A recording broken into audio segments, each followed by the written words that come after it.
자, 여러분, 스포츠 클라이밍. 우리가 알고 있는 스포츠 클라이밍이 어디까지가 스포츠 클라이밍인지, 그 전에 우리가 알고 있는 스포츠는 과연 무엇인지, 이게 아마 제 생각인데, 100% 개인적인 생각인데, 스포츠가 들어오면서 아마 일본의 영향을 많이 받았던 것 같아요. 저는 스포츠를 전공한 학생은 아니지만 이 스포츠를 연구하면서 책을 보면서 일본에서의 스포츠 개념이 우리나라에 많이 들어온 것 같더라고요. 등산도 마찬가지 우리나라에 직접 들어온 게 아니라 일본의 영향을 많이 받았던 관계로 일본 문화가 지금 우리나라에 그대로 전달된 게 아닌가 생각이 들고요.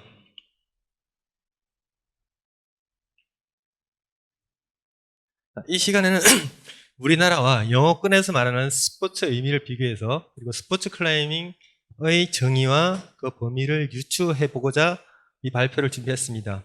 내용은 밑에 보이는 대로 스포츠란 무엇인지 그리고 클라이밍이란 그리고 클라이밍의 정의 그리고 스포츠 클라이밍에 대한 역사 마지막으로 스포츠 클라이밍 종류가 어떤 것이 있는지 알아보도록 하겠습니다. 자, 우리나라의 스포츠는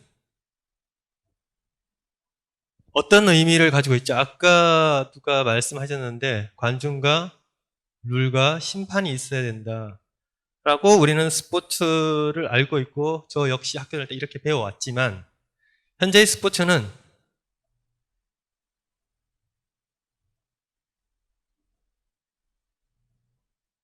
모든 형태의 경쟁적인 신체 활동 그리고 게임, 즐거움 이런 모든 신체 행위를 다 스포츠라고 정의하고 있고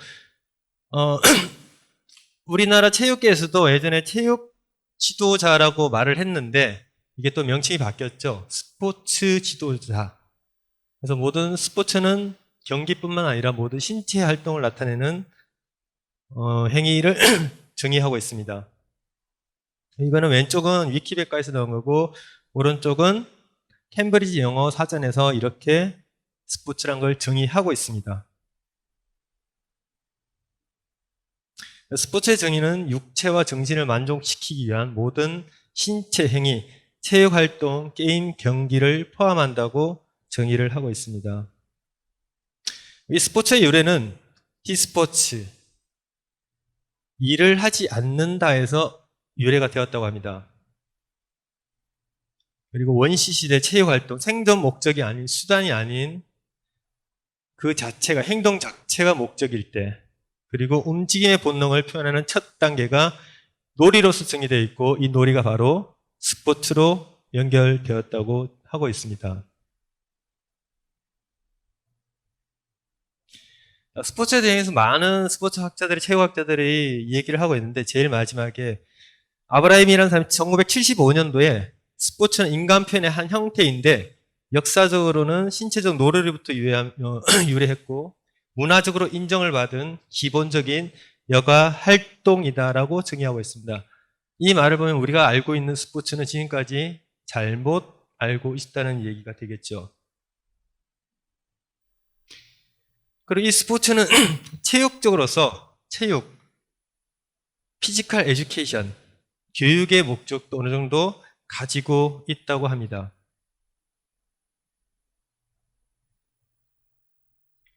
그리고 스포츠의 활동 형태는 정신적, 정서적 활동을 배제한 신체 기능, 모든 신체 행위를 말하고 있고 스포츠 활동의 조건은 기능의 학습 행시가 그리고 활동 조직화 전문적으로 그리고 활동 규칙의 표준화, 시행 규칙에 공인된 규제의 기간 이 내용은 어느 정도 컴피티션, 경기에 대한 내용이 되겠죠.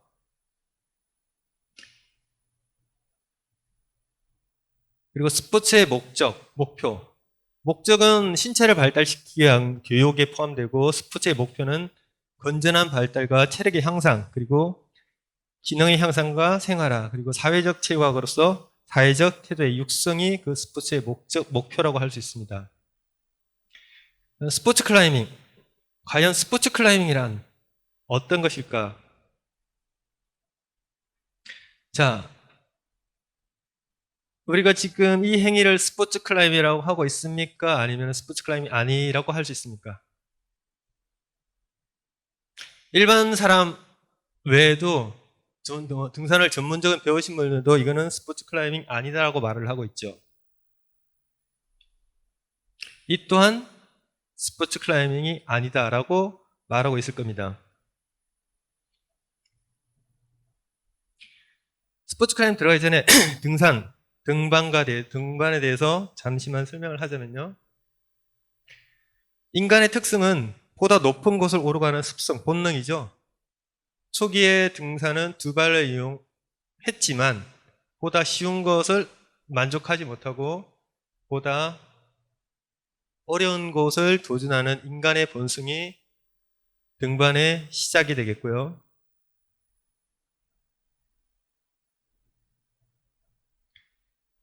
등산의 목적은 정상으로 올라가는 과정이라 할 수 있고 등반은 정상보다는 올라가는 과정, 난이도를 이기는 과정이 우리가 등반이라고 간략하게 말할 수가 있겠습니다. 100군데 등산은 100군데 정상에 가는 게 목적이고 인수봉 등반은 인수봉 정상보다는 내가 어떤 루트를 써서 어떤 과정을 통해서 올라가는 것이 목적이 되겠죠.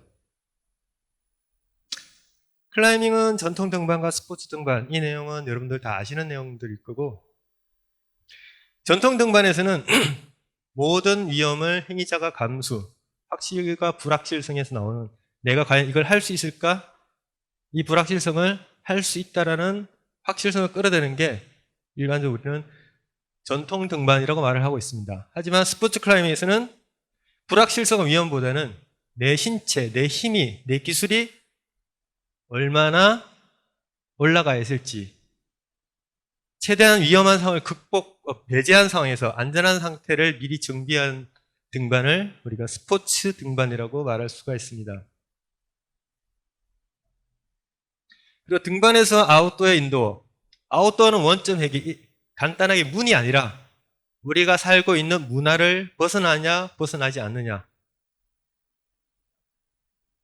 대표적인 인도어 등반은 우리가 축구나 배구, 농구가 되겠죠. 그 행위를 바로 멈출 수 있느냐 없느냐. 인수봉을 등반하다가 내 피치에서 몸이 안 좋네, 등반하기 싫어, 그만둘래 라고 할 수 없는 내용들이 아웃도어 스포츠가 되겠죠. 천하대나 장구모, 울산바위 한번 시작했으면 마지막까지 끝까지 가야 되는 행위가 아웃도어이고 단연이나 인공암벽장, 실내암벽장 언제든지 내 상태에 따라서 그 행위를 그만둘 수 있는 인도어가 되겠죠. 그리고 아웃도어는 일반적으로 우리가 전통 등반으로 들어가고 스포츠 등반은 인도어에 속할 수 있습니다. 자, 국내에서 스포츠 클라이밍 정의를 찾아보면은 두산백과사전에는 스포츠 클라이밍 인공 암벽 등반이라고 정의하고 있습니다. 그리고 네이버에서는 경기 등반, 인공 시설물을 이용한 경기 등반이라고만 이렇게 스포츠 클라이밍 정의하고 있습니다. 하지만 영어권의 이 내용은 위키백과에 나온 내용입니다.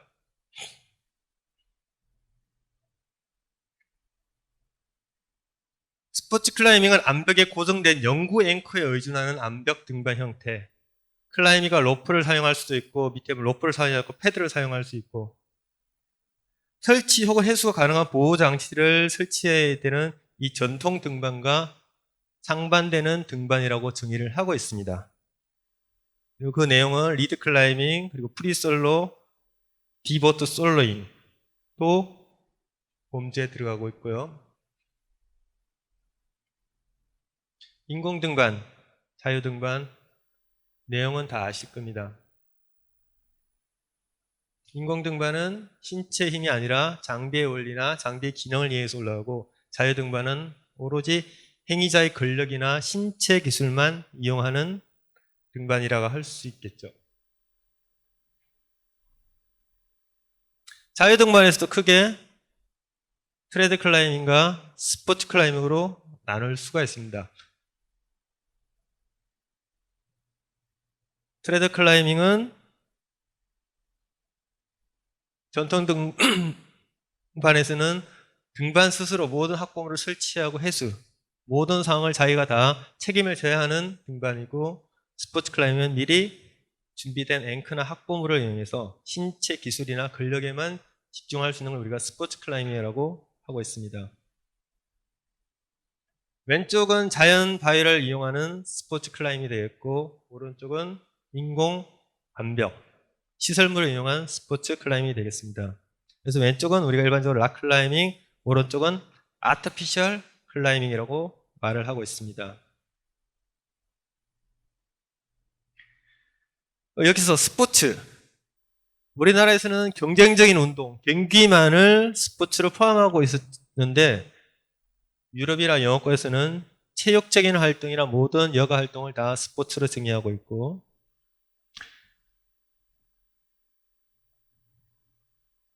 여기서 우리나라의 스포츠 클라이밍은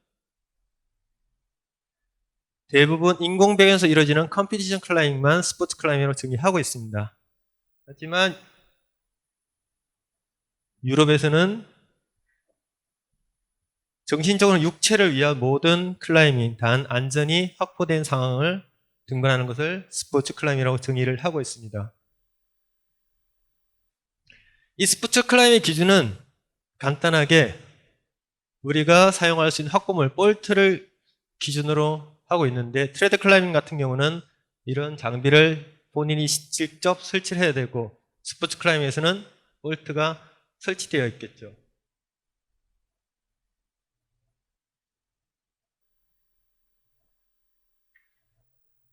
현대적 스포츠 클라이밍, 과거 스포츠 개념과 그리고 유희, 스포츠의 개념을 더해서 탄생되었고, 그리고 생활체육에서 클라이밍은 자연의 위험 요소를 최대한 배제하고 남녀노소 누구나 안전이라는 울타리 속에서 즐기는 클라이밍이라고 스포츠 클라이밍은 정의할 수 있습니다. 그리고 그 스포츠 클라이밍 대상은 꼭 인공 암벽뿐만 아니라 도심 근교의 자연바위, 도심 속의 인공 암벽, 실내 인공 암장 모두가 스포츠 클라이밍이 대상이 될 수 있습니다. 자, 그러면 스포츠 클라이밍 역사. 스포츠 클라이밍이 언제부터 시작되었는지, 아마 스포츠 클라이밍 역사는 알피니즘의 역사와 거의 비슷하다고 할 수 있습니다. 자, 최초의 스포츠 클라이밍은, 스포츠 클라이밍은 말이, 스포츠와 클라이밍이란 말이 붙기 이전에 1874년대 프랑스 퐁텐블로, 그 지역의 볼더러들이 이 운동을 유행시키기 시작했습니다. 퐁텐블로 아시죠?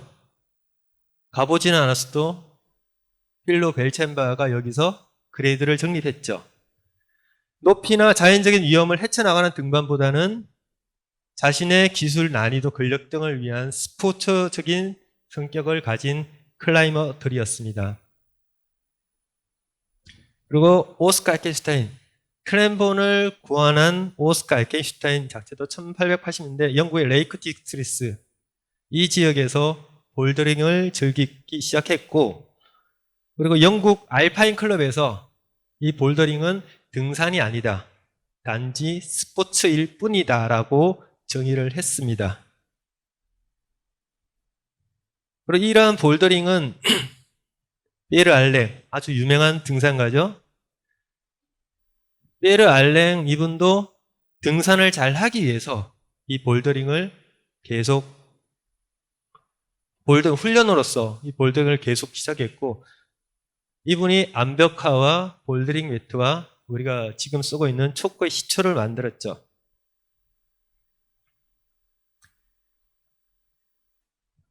폴공템플러 지역에서 이 피에르 알랭 BA 암벽화라는 이 암벽화를 고안해냈습니다. 그리고 이분을 우리가 외국에서는 볼더링의 아버지라고 부르고 있습니다.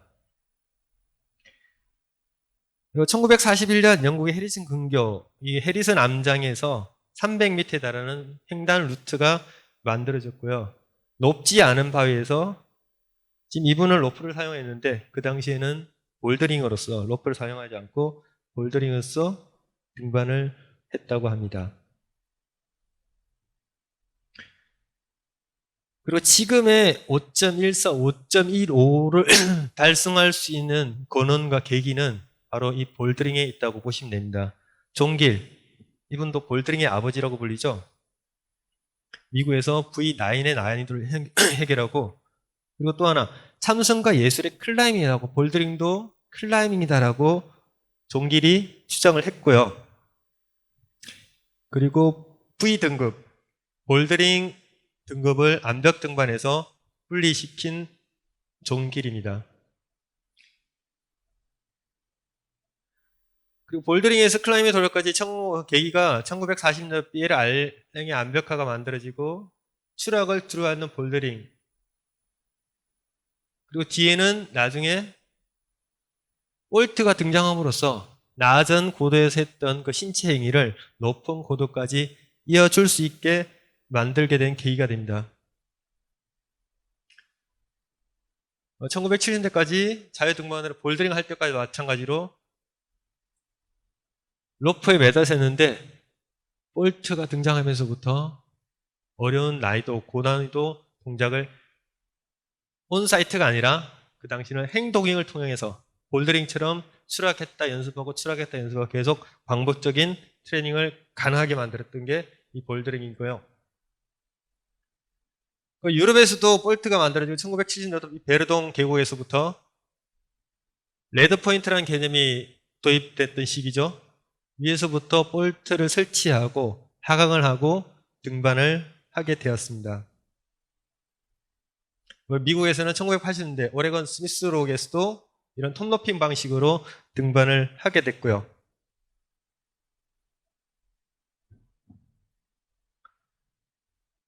등반의 원래 목적은 모든 것을 스스로 하고 위험까지도 감수하는 전통 방식인 반에 볼트를 이용하고 미리 루트를 만들고 자신을 안전하게 만든 후에 등반하는 이 스포츠적인 등반은 전통 등반에 위배하다는 방식이기에 그 당시에 이거는 등반이 아니다, 클라이밍이 아니다라고까지 논쟁이 되었습니다.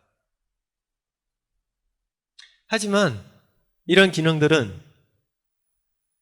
이런 내용들은 클라이밍 발전, 해외 고산 등반까지 이어졌죠. 스포츠 클라이머가 가져온 등반 중에 잔후 북벽 등반, 고산에서도 이런 스포츠 클라이밍 행위를 통해서 등반이 가능하게 되었고요. 그리고 1993년 엘케피타 노즈, 아무도 등반하지 못했던 그 그레이트 오버행을 여성 등반가 릴 힐이 자유 등반으로 오를 수 있던 계기가 되었습니다. 그리고 아직도 현역으로 활동하고 있죠. 크리스 사마. 이 크리스 사마도 스포츠 클라이밍이 없었다면은 이런 초고 난이도의 루트를 등반할 수가 없었고, 스포츠 등반을 고집하는 분들에게, 전통 등반만을 고집하는 사람들에게 이 스포츠 등반을 접목하는 것은 아주 자신의 기량을 향상시키는데 중요한 역할을 했다고 합니다. 이 스포츠 클라이밍의 종류로는 로프가 있느냐 없느냐, 로프가 없다 해서 등반이 안 된다는 말은 아니고, 로프가 있는 등반, 로프가 없는 볼더링, 리드 경기 바위에서도 똑같이 리딩이라고 그러죠. 이 리딩으로 등반을 하는 리드 방식.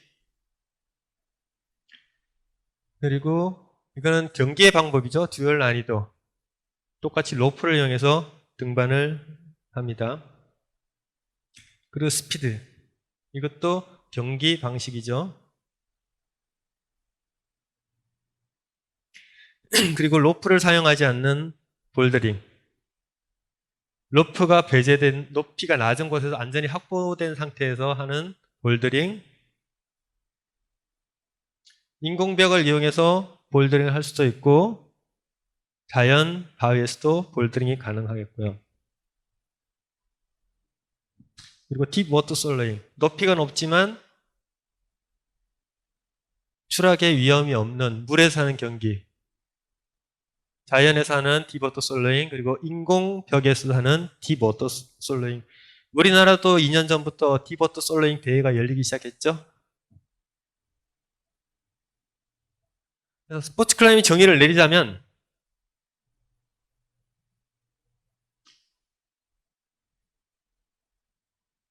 남녀노소 누구나 안전이라는 울타리 속에서 즐기는 클라이밍이라고 정의를 할 수가 있겠습니다. 여기까지입니다.